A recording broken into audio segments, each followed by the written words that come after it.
Welcome to viewers across Australia and New Zealand. Tonight's concert at the Sydney Entertainment Centre is certainly going to be a major event.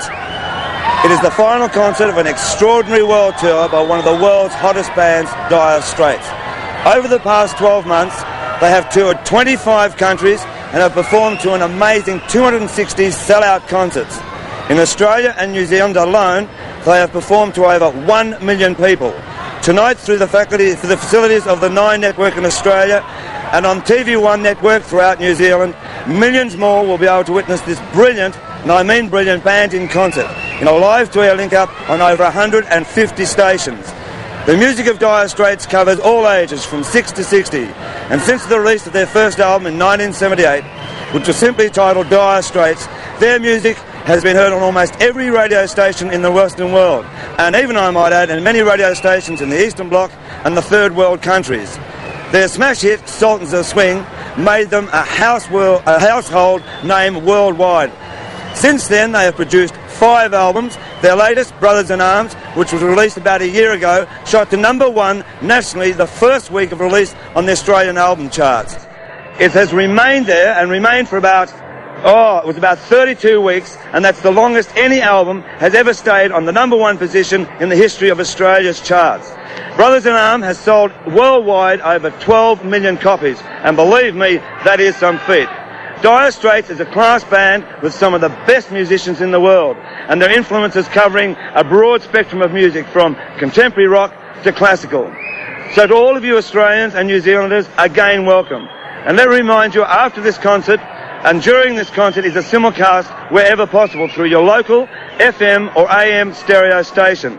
And I strongly suggest that you do yourself a favour and tune in, turn up for this great musical experience. Right now I'm leaving to go backstage to talk to Mark Knopfler just prior to introducing this fantastic band live in concert for their final performance of the World Tour.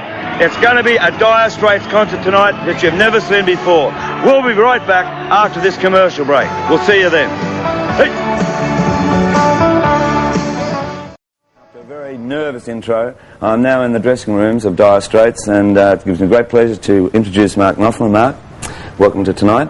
Who's the joker sitting next to you, incidentally? I don't know. I've seen him hanging around the table for some... Excuse me? No. Ed, the manager of Dire Straits. Hello. Had to get in first. That's who you are. That's who you are. Hello. Yeah. Nice to meet you at last. All right, now listen, down to the serious side. How do you and the band feel? We're such jokers. Now, how do you feel that it's the last concert of this world tour? It's really come to an end. Well, I think it's mixed feelings all around. You know, the road crew have been coming in like old retainers, you know, leaving. They've been with you for a long time. Oh. It's like, it's very weird, because, I mean, everybody... You're very conscious of the fact there's a lot of guys that have been putting all their talents and their abilities together to make something work for everybody, and they've done a really great job for us, for the band. Well, I mean, as a dole. Well, no, they're not. But as I said, it's spanned 25 countries in the last year and 260 concerts. When you first put this tour together and thinking of doing a world tour, did you imagine it to be this big? No. And to go for so long? No. I think it was originally about 6 months, and it just grew. I mean, like when you were telling me just before you were coming out here in LA, you said I've planned 6 or 7 concerts at the Entertainment Centre in Sydney. It turned out to be 20. I think it was about 7 in Melbourne. It turned out to be, 13?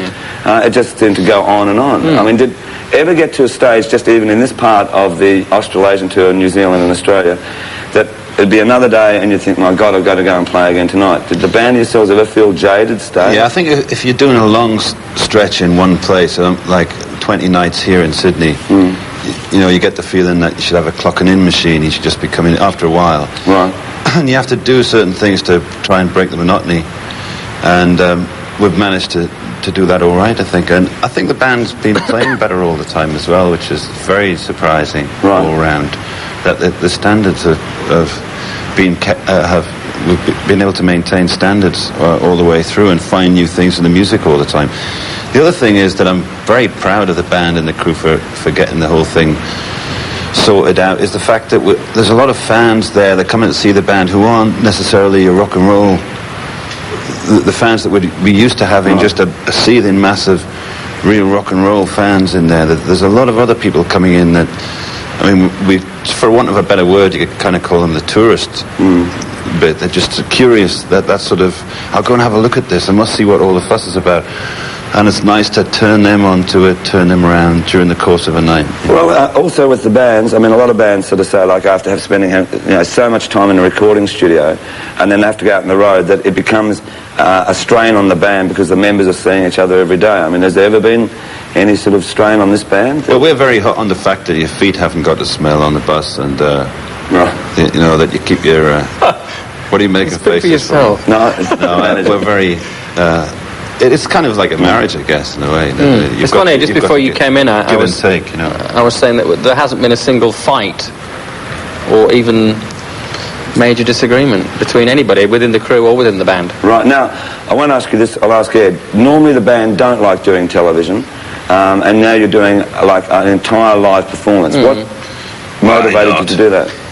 Well, one of the reasons it's live, and most television isn't live, and I think that, you know, that process of, you know, the pop TV show where you're miming is boring, but it's nice to be able to thank the people in Australia and New Zealand for the tour, you know. Yeah. It's really that, and it's also for the drug offence campaign. Right, like one criticism, if there's been any criticism of the show, and it's a criticism that was also levelled at the Sting show, is that both you and Sting don't talk that much on stage.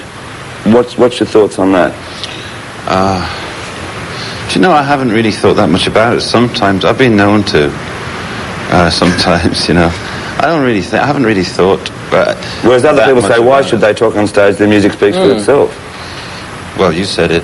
Well, I've said it, yeah. So it's a question of performance style, I think. All right. The thing is, you want the thing to flow a bit. You don't want to keep breaking it up with or too much of this. Well, listen, we've got 12,000 people out there ready to fire into action as soon as you walk out on stage. We've got millions of viewers in Australia and New Zealand ready to watch this, a very important telecast, simulcast. Just one last question. It's a very important concert because some of this money of tonight is going to a great cause. All of it? Well, all of it is going to such a great cause. Whose idea was that? Collectively, the band? Yes, I mean, we were made aware when we came to Australia about the drug problem here, and the fact that this campaign was about to start. And it seemed, I mean, Australia's given, and New Zealand have given a lot to us, so it's nice to be able to give something back. Well, I hope the campaign that'll works. Be explained throughout the telecast. I only hold you up to all the boys. Have a great night, and Mark, have a great night, and thank you very much for coming. And for you, Molly, it's always been a thrill. Same here, mate. All right, cheers. We'll be back in a